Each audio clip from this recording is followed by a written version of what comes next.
So yesterday, I found out that my rank and tenure committee, it's not official till it's official, but they recommended me for full professor at my university.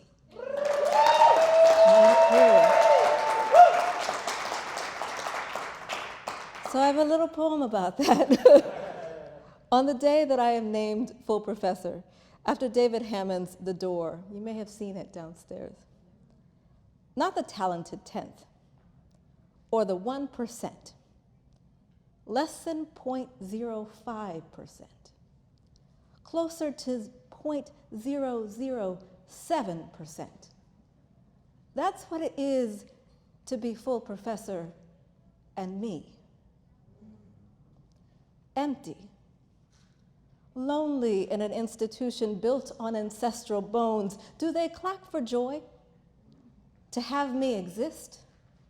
Counted for labor of mind, their bodies, dust on the handle of the door. It's supposed to be this very joyous thing. It's so complex, y'all. Okay, so some other, very short poem. As you can see, I am very full of life.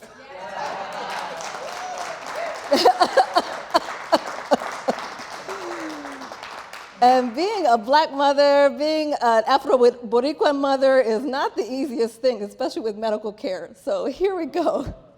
After the OBGYN appointment with a black doctor when I am denied care. She does not see me because I cannot be seen under her medical insurance or in any other case. She does not see me because I cannot be seen. In the swell of my mother body, my womb makes me invisible. The fetus makes me super. She does not see me because I am black like her. She is black but does not see color, especially not black, which is the absence of color or all colors she does not see. She does not see me because I dance death, like all black mothers. And she deals in the work of giving life. Though this life is not hers to give, I have already given it a body in which to form, but she lectures me anyway on how I am wrong in breathing. She does not see me because I cannot be seen. And so I tell her, all right, I am unseen. Call me invisible. You will not see me again. In fact, you never did.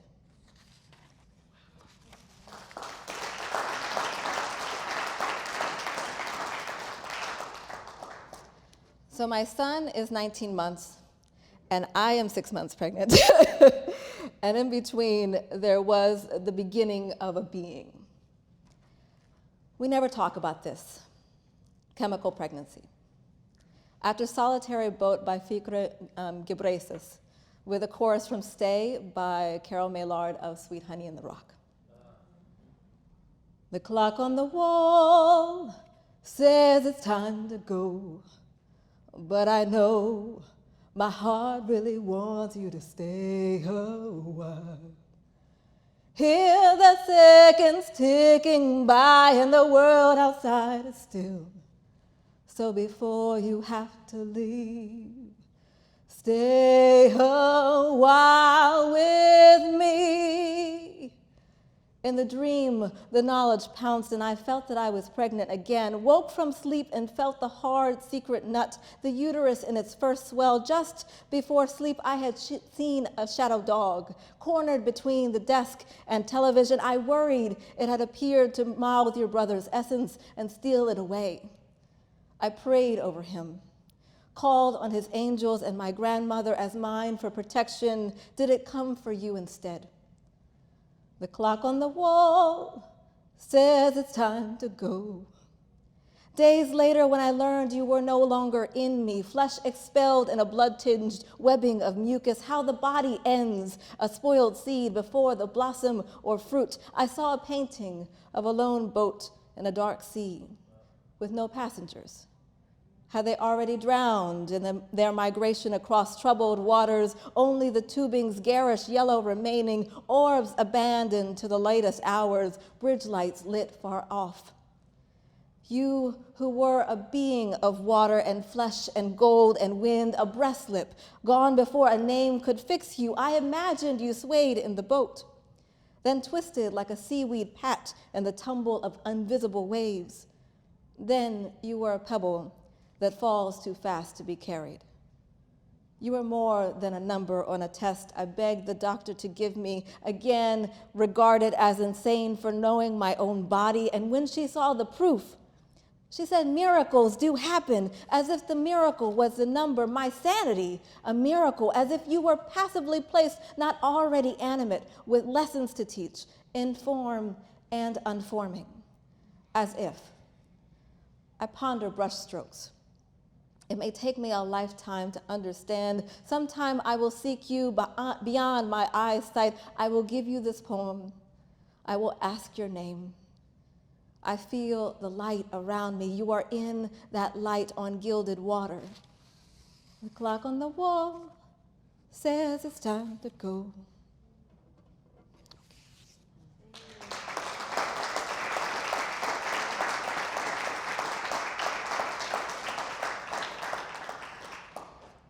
A poem for my son. A child witnesses his birth. Mother said we're not supposed to live forever. Mother said women open the dead gates, usher the spirit into ether communion. Mother said we make the body brave. We carry, but we are supposed to go too. Mother said all vessels break. Mother said make way and return, and to water be water. Mother said the child. Mother says I will give him life, not loss. Mother said come, come, come. I turn and set my head to light. Angel, kiss my left eyelid. Stork, hold, release this neck. The child I see pushes root nest. The midwife brushes his hair. The child bathes in mother water. Rush out blood for push. She says a name. It is my name. Mother says spark and sputter. Mother says light, light. Mother says feed. God, oh God, this body.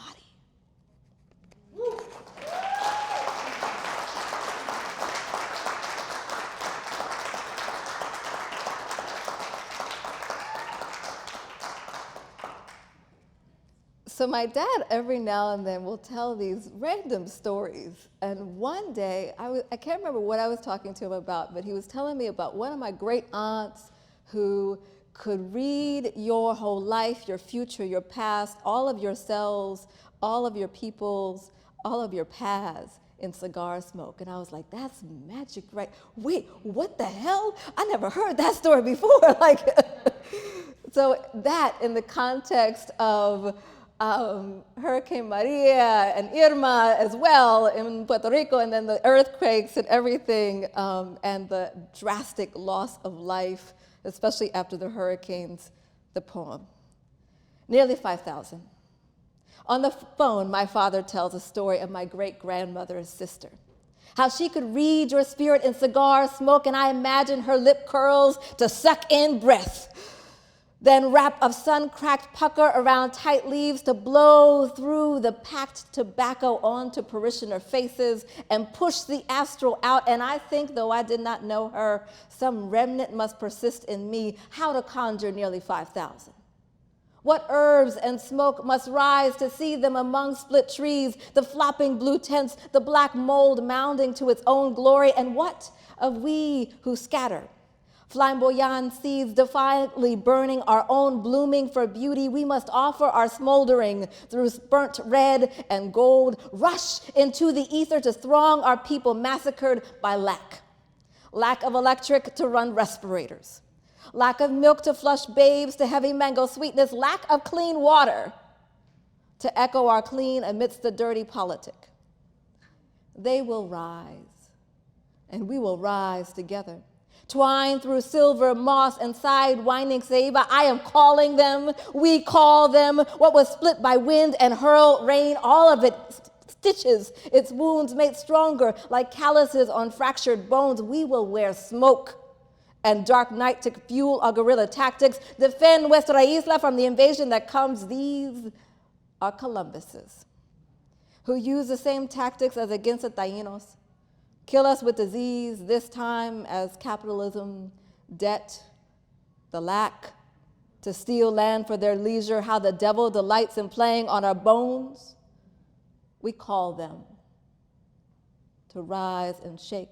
We call those bones. Exchange uselessly flung towels for dagger hauntings. The devil doesn't know the danger the living can do, riding a tidal wave of spirit. Nearly 5,000 gone and not gone. We are millions marching, machatero, siempre, siempre pa'lante. Nothing will stop our rising from shards and ash. Nada, the coqui are already singing. Thank y'all.